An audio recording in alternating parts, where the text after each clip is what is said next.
Nima balo, yana gap so'z, butun shahar, butun ismiy gapirib yotibdi.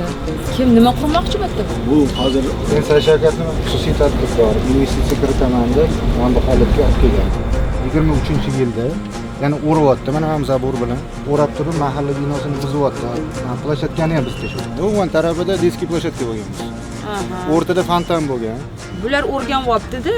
Birinchi bilishar, qarashadi, keyin tashlandiqqa aylantirishadi, keyin yopishadi sekin, daraxtlarni yo'qotishadi, betonlashadi. Shu bilan ana qarabsanki, zo'r uchastka. Atrofdagilar ham ha mayli bo'pti, bir bola bo'lsin, bunaqa yotgandan ko'ra deydi.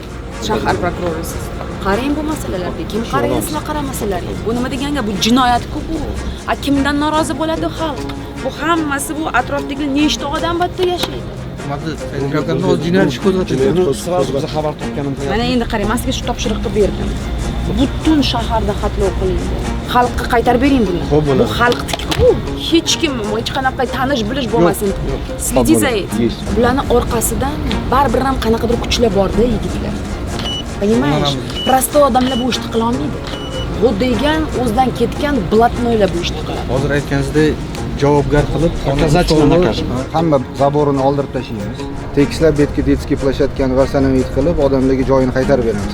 Archa bayram qilib yormanglar. Shaharda dizayn kodini o'ylash kerak, bu muhim masala. To'ppa-to'g'ri, bu bor dizayn kodi. Men ko'rib turibman sizlarning dizayn kodlaringni. Sharmanda hamma joy gul bosib ketgan. Men aytgandek, na blatnoy qoladi, na o'zidan ketgan qoladi. Jazo muqarrar. Rahbarimizga qilgan gap.